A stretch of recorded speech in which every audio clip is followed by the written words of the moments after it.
Hello, Neogenians. Welcome to Dawn of the New Earth. Today, we have an extremely interesting video because we are exploring the lost childhood of Jesus Christ, where he begins to explain how the alphabet represents the structure of reality. And if that sounds kind of crazy, well, you'll see how it all makes sense in just a bit. So we're going to start off there, but then we are going to continue by exploring this idea of the alphabet being a symbolic structure of reality itself and consciousness, and how it connects to Kabbalah and the Tree of Life. So this is going to be an absolutely mind-blowing video. I hope you guys are ready for this. And as always, I want to remind you, this is way more than a channel. We are a revolution of consciousness here to wake the world the hell up. So make sure you hit like and subscribe to spread this information like fire. If you want to help out even more, become a member and you get access to a lot of great stuff like PDF downloads on inner transformation, alchemy, Kabbalah, rituals, etc. And at the Pathfinder tier, you can also get access to our members only videos. There are a ton of them, and we're actually having a live recording of one of them right after this that you can be a part of, called The Shocking Truth About Jesus and Mary Magdalene's Relationship. That's going to be a really good one as we explore the banned Gospels of Philip and Mary and how there's hints at this very important connection, even in the canonical gospel, even in the Bible itself. So that's, you can be a member, helps out a lot. I appreciate it. You can also check out my books for those who are interested in what it is that I believe. I am a Neogenian. I've written a 5-book series on the Neogenian system. And if you're looking for a free way to support, follow me on Spotify. I have a Spotify channel, so if you have a Spotify account, follow me on there. It's completely free to do, and it helps us reach a completely new audience on that platform. So links to all of those things are in the description of this video. My Spotify, my books, etc. Just check out the description. All right, that being said, we are about to dive into this gospel called the Infancy Gospel of Thomas. And what this essentially does is it describes, so in the Bible itself, we don't hear much about Jesus's childhood. He's just born. And then there's this small little story, little blip of a story when he's a child teaching people in the temple, and then nothing until he's an adult. So the Infancy Gospel of Thomas claims to reveal Jesus's lost childhood. And it's a very interesting one, to say the least. Now, this particular point is extremely important because Jesus is about 5 years old, and someone is going to attempt to teach him the alphabet. It's something that you would do, of course, if, a child growing up, you got to learn letters. And Jesus goes absolutely off on this teacher, showing that the alphabet actually contains the structure of reality. At 5 years old, he's talking about this stuff. So again, if this sounds like a lot or what the hell are you even talking about, it'll all make sense. Let's just get into it and get going, and you'll see what I mean here. So the Infancy Gospel of Thomas, you can read this for free, by the way, on gnosis.org, or gospels.net, I believe, has it as well. Let's see, where are we here? Okay. So it says, now a certain teacher, Zacchaeus by name, stood there and heard what Jesus was saying to his father, and marveled greatly that a young child spake such matters. So Zacchaeus is a teacher. He overhears Jesus talking to his dad, and Zacchaeus is like, holy shit, this kid is so smart. And after a few days, he came near unto Joseph and said unto him, thou hast a wise child, and he hath understanding. Come, deliver him to me, that he may learn letters. Keep that in mind, by the way, that Jesus has wisdom and understanding, okay? Let me make a note to myself to reference that. Wisdom and understanding, because I don't want to get off on a sidetrack and forget to mention certain things. Okay, so Jesus has wisdom and understanding, and where was I here? So it says, come, deliver him to me that he may learn letters, and I will teach him with the letters all knowledge, and that he salute all the elders and honor them, blah, blah, blah, blah, blah.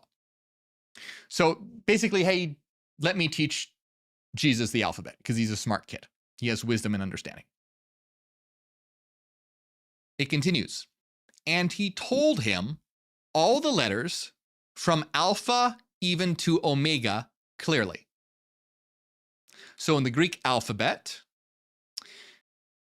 alpha is the first letter, omega is the last letter. So it's basically, he taught him all the letters A to Z, alpha to omega, clearly.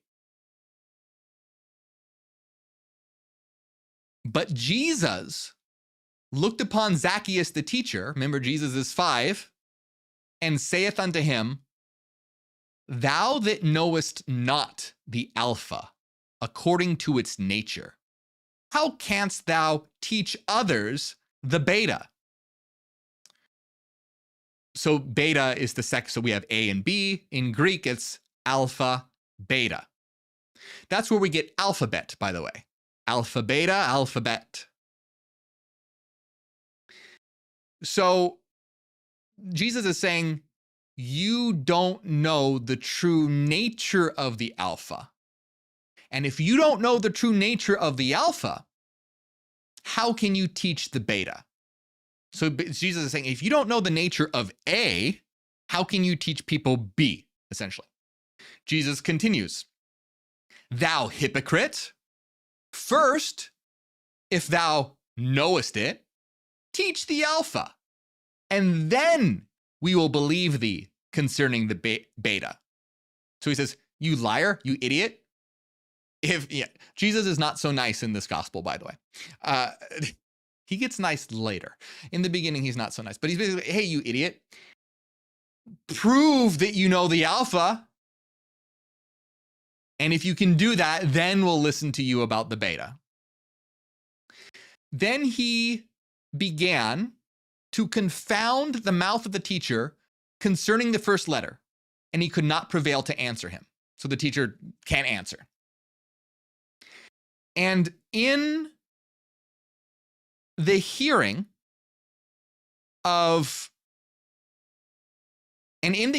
many, the young child said to Zacchaeus, hear, O teacher, the ordinance of the first letter, and pay heed to this, how that it hath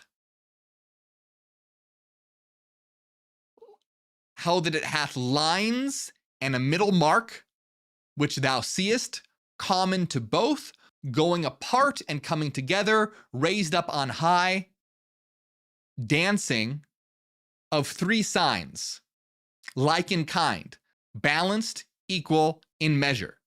Thou hast the rules of the alpha. So there's a lot there, so I'm gonna unpack all that. But real quick, when Zacchaeus heard this, his mind was basically blown. When he heard so many allegories of the first letter spoken by the young child, he was perplexed at his answer and his instruction being so great. And he said, woe is me, wretch that I am confounded. I have brought shame to myself by drawing to me this young child. Take him away, etc. I can't endure. It's like too much. He's blowing my mind. I'm having a mental breakdown, basically. All these allegories, this symbolism that Jesus is teaching with just the alpha, it's blowing my mind. I can't handle it. I'm having a breakdown. So there's much more to this story, but let's break this down and see what's really going on here. So this teacher basically wants to teach Jesus the ABCs. So we can read and write and whatever. And Jesus is basically saying, you don't understand the structure of reality. You're using letters to teach me the ABCs. I will use letters to teach you the structure of existence itself. That's essentially what Jesus is saying. And this theme is throughout this particular gospel. Because in this gospel, whatever Jesus says becomes reality. Jesus says something and it miraculously happens. And so this idea of words creating reality is embodied in the story of Jesus, the Logos, the Word become flesh. So Jesus represents basically like the structure of reality manifest in an avatar. That's why whatever he says in the story becomes true, because it would be like the code of a video game manifesting as one of the characters in the video game. So it can just alter reality, basically. So the reason why Jesus is using letters here is because he's the Logos, he's the Word made flesh. He's like the programming language made flesh. And he's like, let me teach you the code, is basically what he's saying here.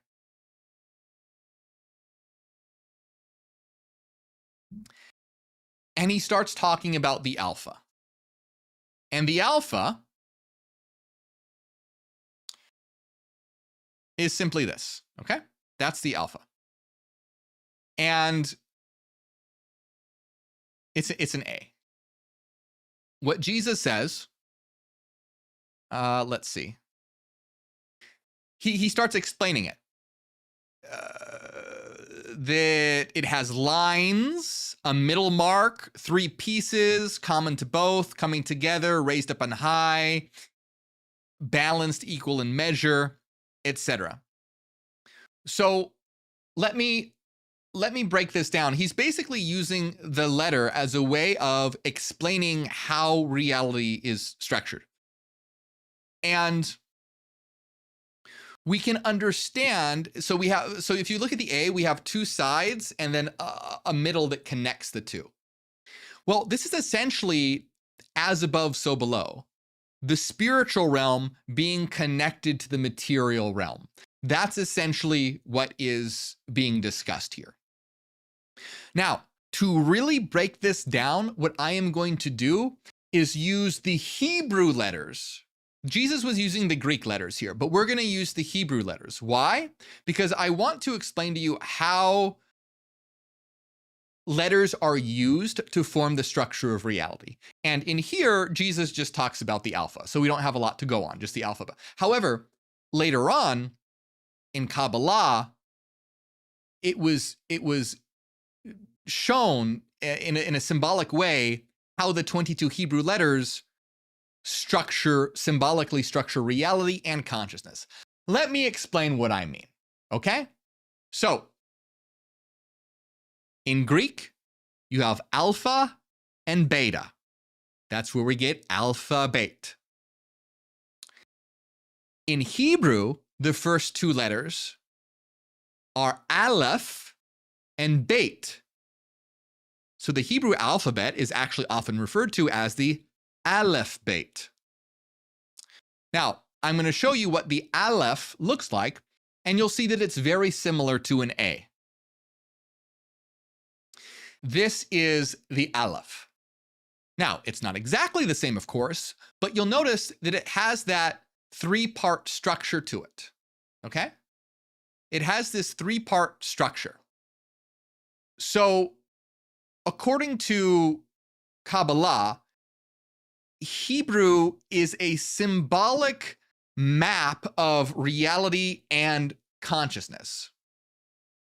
And each letter is a force, a movement, or a structure, a way existence folds itself into form.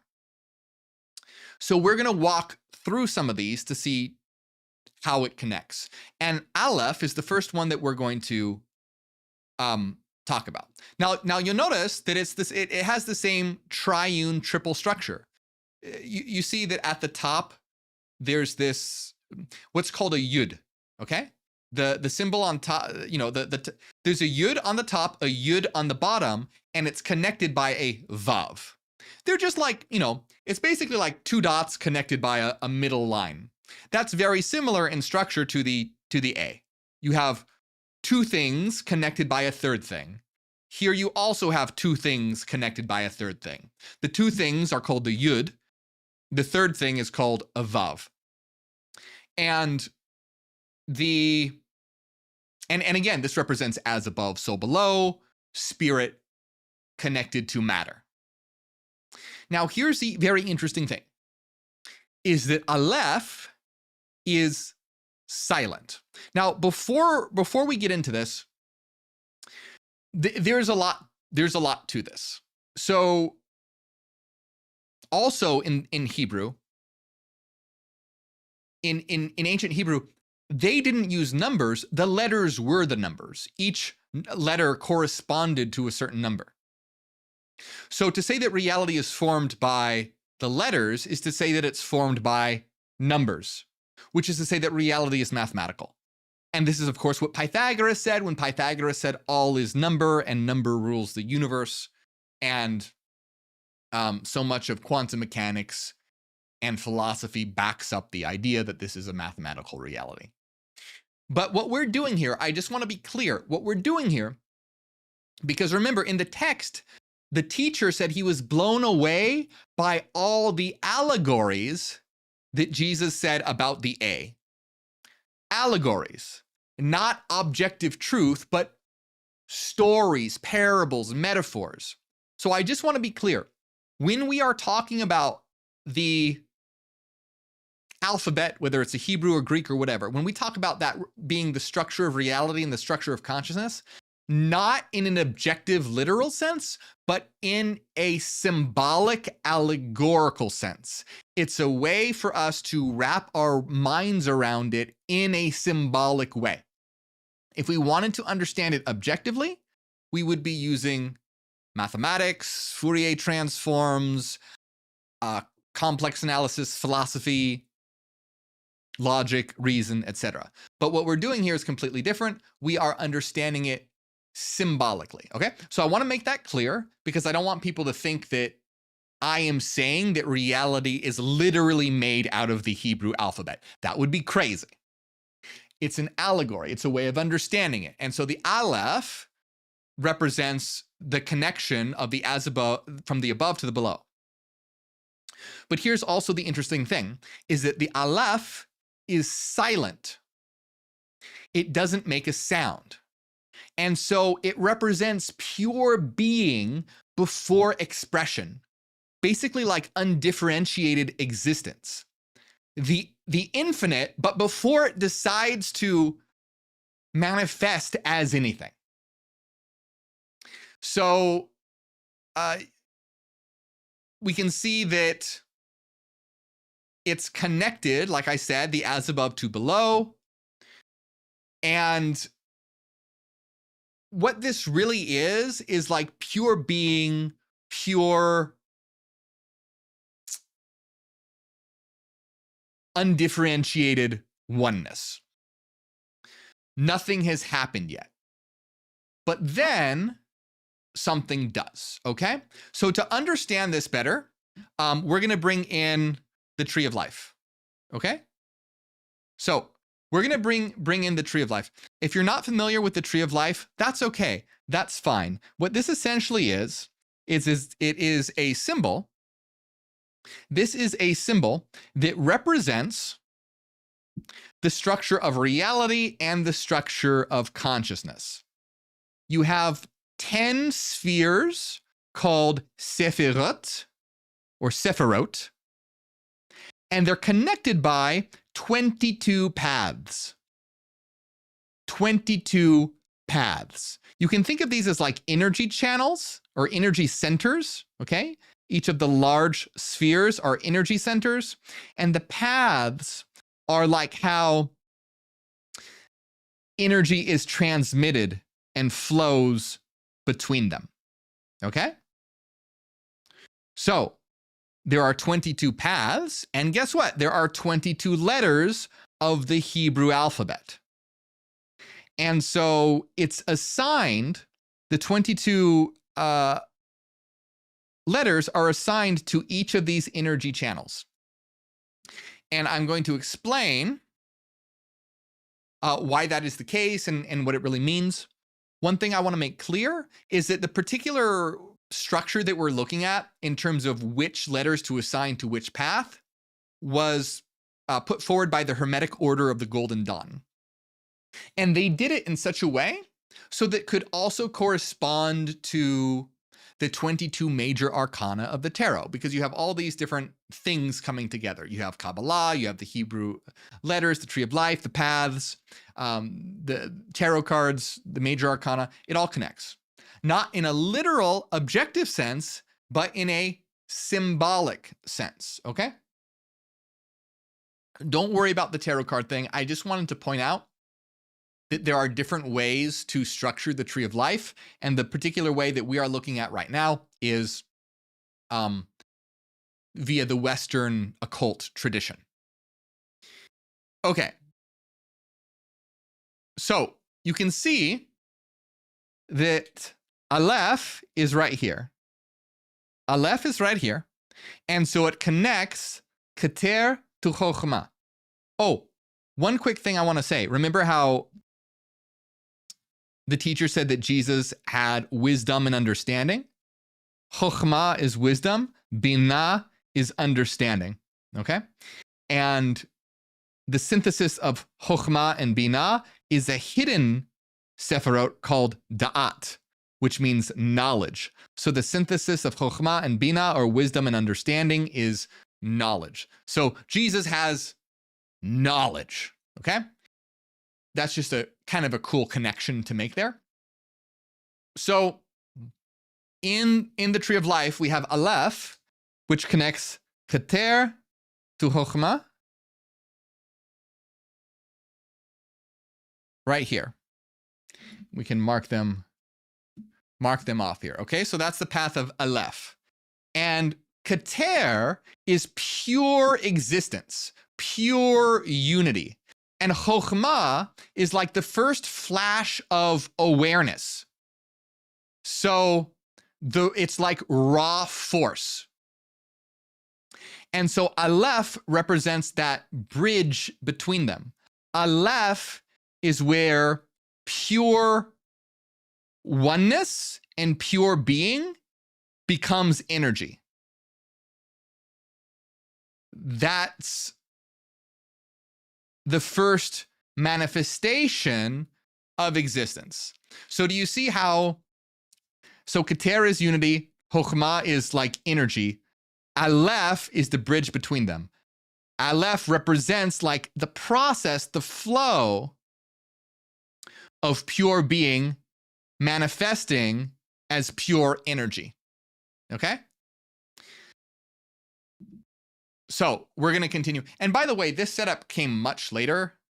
Like the tree of life, as it's in this diagram, came up much later than the infancy gospel of Thomas. But it doesn't really matter because this is a symbolic system. So I'm just showing you how letters are used to symbolically represent the structure of reality. Symbolically, okay? So remember, Jesus says, hey, if you know so much, tell us about the alpha and then we'll believe you about the beta. Okay, well, the second letter in the Hebrew alphabet is the beit. And we'll put that on screen. This is beit. And beit means house. That's what beit means. It means house. And you can see it kind of looks like a house a little bit. It's got like a roof and a floor and a side. It looks a bit like a house. And beit is where reality really begins in terms of like a structured existence. Aleph is just like the pure energy. The Torah, Bible, doesn't start with Aleph. It starts with beit. Bereshit bara Elohim. It's in the beginning, God created. Bereshit bara Elohim. So it starts with Bereshit. And this is just symbolic for beit starts creation. Why? So beit as a house represents containment. It represents structure. Whereas Aleph is just like this infinite energy, beit represents boundary. Beit creates division inside and outside, subject and object, etc. It's the womb, the home, the body. So if you think of Aleph like the ocean, Beit is like the cup. In the tree of life, Beit connects Keter to Binah. So it's this path right here, okay? So Aleph is this path. Beit is this path. It connects Keter to Binah. And remember that Keter represents unity, undifferentiated unity. What does Binah represent? Binah is also called the mother. She's considered the womb of existence, and she represents structure. Structure itself, like logic, reason, structure, things being structured. And so Beit represents pure unity as expressed via structure. So with Aleph, we had pure unity expressed as energy, and with Beit, we have pure unity expressed as structure. So you can think of Chokhmah like raw force. Binah is form. So Beit is where the infinite contains itself, where we really get a boundary. Binah is the womb of reality. Beit literally means house. This is consciousness deciding, or not consciousness, but mind deciding to manifest in a limited way instead of everywhere. It's architecture, laws, limits. And you need that for creation to become possible.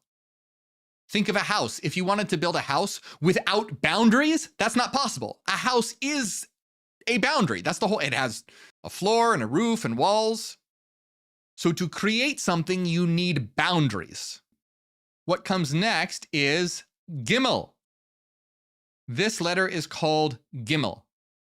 And Gimel means camel, which might sound kind of random until you understand what camels do. Camels cross deserts. They move through empty spaces, carrying life. So Gimel is this movement between states. In Kabbalah, it's the force that travels from fullness. It's a radiation of energy. And if you look at this, it almost, you can get, this looks, the Gimel has, it looks like motion. It looks like it's in motion. It's leaning forward. It's almost like it has two little feet that are running. So Gimel is energy in transit, energy in motion. So in human terms, Gimel connects us to our divine self. In cosmic terms, it's just radiating energy. So it's this idea of movement. So how does this fit in with the tree of life? That's not the tree of life. This is the tree of life. So how does this fit in with the tree of life? So this is Aleph, this is Beit. Where is Gimel on the tree of life? Right down the middle. Right down the middle. And it connects Keter to Tiferet, or Tifereth. Keter to Tifereth, or Keter to Tiferet. And so what does Tiferet represent? It basically represents the center of consciousness, or the center of awareness, okay?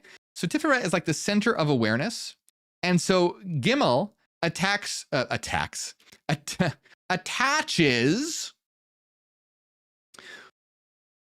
our center of awareness to the divine source. The center of awareness to the divine source. And you can also see something interesting here, how we have 1, 2, and 3. Well, this is Father, Mother, and Son, essentially. So we have this trinity here of Father, Mother, and Son. And so what Gimel basically does is a direct transmission from divine reality reaching the center of our field of awareness in terms of this path here, this path of motion. So let's see here. Let's look at the next letter. The next letter is Dalet. Dalet means door. You can see it kind of looks like a door. It's got a roof and then a front, door-like thing. What Daleth represents limitation, kind of like Beit represented. Beit means house, Daleth means door. But a house and a door have different functions. The house is like the structure itself. The door allows passage. It allows transmission. And so what this means is on the tree of life, we can understand this as going as this path here. This is the path of Dalet. And Dalet connects Chokhmah and Binah. And remember, Chokhmah is the father, Binah is the mother. Chokhmah represents pure energy, and Binah represents structure. So Dalet is where energy becomes structured. Chokhmah is just energy all over the place, but it passes through the door to Binah, where it starts to become, the energy becomes structured. By the way, I hope so far this is making sense in terms of I am not saying that reality is literally made of alephs and beits and dalets and gimels, but that we can use this as allegories to begin to symbolically grasp the structure of existence. If we were trying to grasp it in an objective way, we'd be using pure mathematics. But we're doing it in a way where we are symbolically communicating with our unconscious. Okay? So let's go to the next letter, which is Hey. Hey is essentially breath. So if Daleth is a door, Hey represents expression. It's the moment that energy basically becomes activated. It's the energy that gives life to awareness. And that can manifest as something like a flash of inspiration, a flash of awakening. So this makes more sense when we look at it in terms of Kabbalah and the tree of life. Hey is here. Hey is here, connecting Chokhmah, raw energy, to Tiferet, which is the center of consciousness.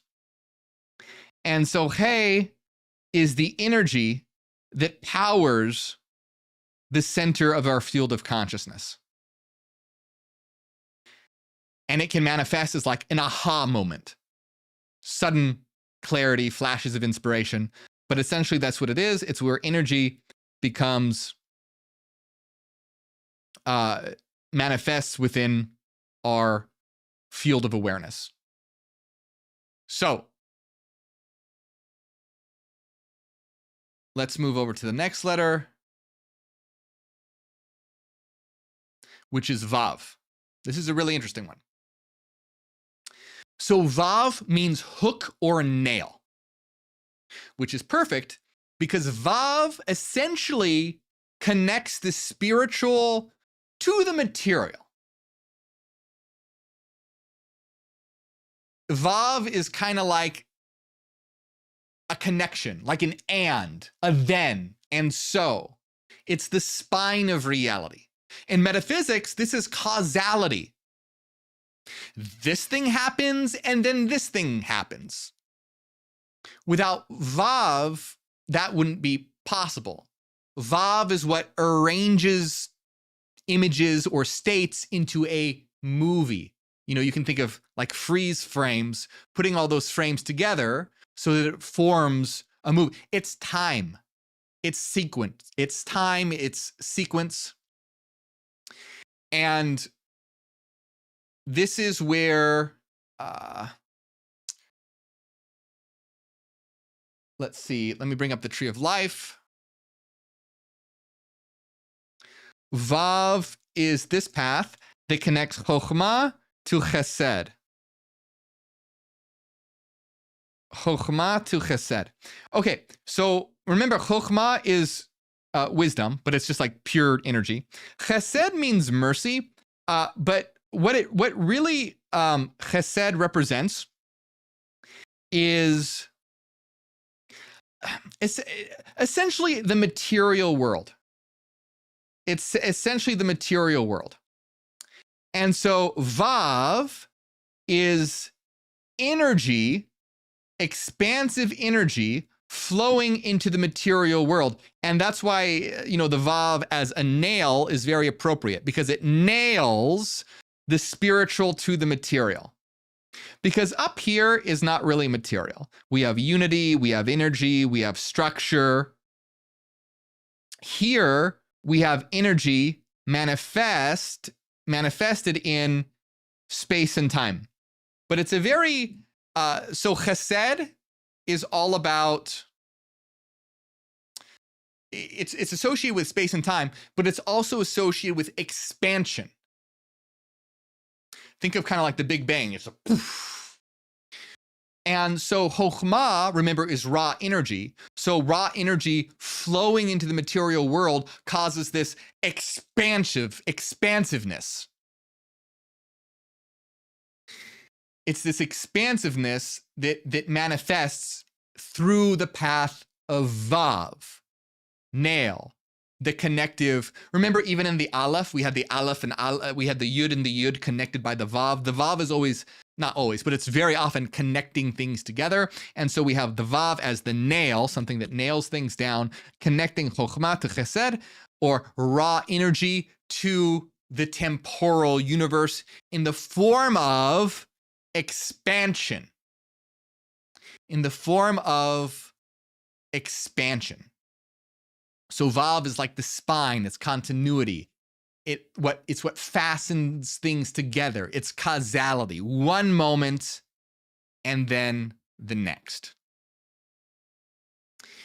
And so we can see here how we're using these letters to represent the structure of reality. We have unity that gets manifested as energy, and then unity that gets manifested as structure.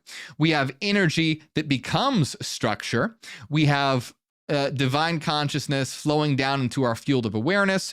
We have energy flowing into we have energy flowing into our field of consciousness as well as the material world, or in terms of psychology, this represents expansion, mercy, and empathy. So this map can represent the psyche, or it can represent the structure of reality. So if we're thinking in terms of like the structure of reality, Chesed is the space-time universe. In terms of the psyche, it's giving, it's mercy. Why? Because it's think Big Bang, poof, versus in psychological terms, giving. So it just depends what you're using the tree for. You can use the tree as a map of consciousness, or you can use it as a map of the structure of reality, and see the different correspondences there as well. But I always want you to remember, this is a symbolic map. It's not a literal map. It's symbolic. It's so we can connect with connect to our unconscious through symbolism. Reality isn't literally structured by letters. It's a symbolic way of understanding that. And it's not literally structured exactly like the tree of life. Aleister Crowley, and I'm paraphrasing here, basically said, to think that the tree of life accurately represents reality is like thinking the letters CAT accurately represents a cat, or is a cat. The letters CAT is not a cat, and the tree of life is not the structure of reality. It's a way, it's something that we have constructed to assign different states to so that we can symbolically understand it. Just like we assign the letters CAT to be able to point over to the fluffy thing in the corner and say it's a cat.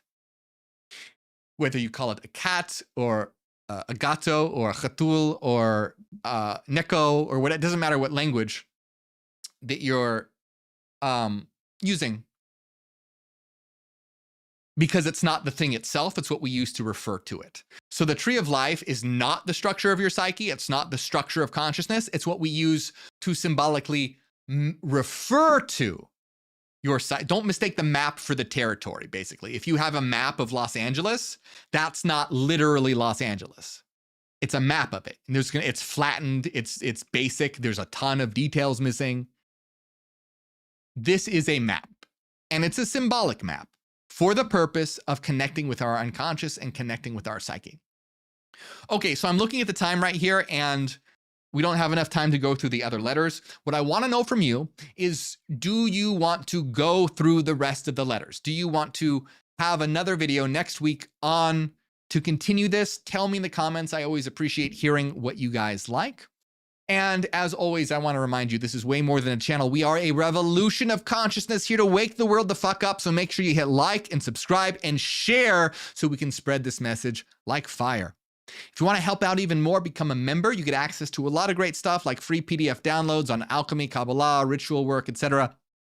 If you become a member at the Pathfinder tier or higher, you can get access to our members only videos. There's a ton of them. And we're having a live recording of one right after this called The Real Secret Behind Jesus and Mary's Relationship. That's going to be a really good one.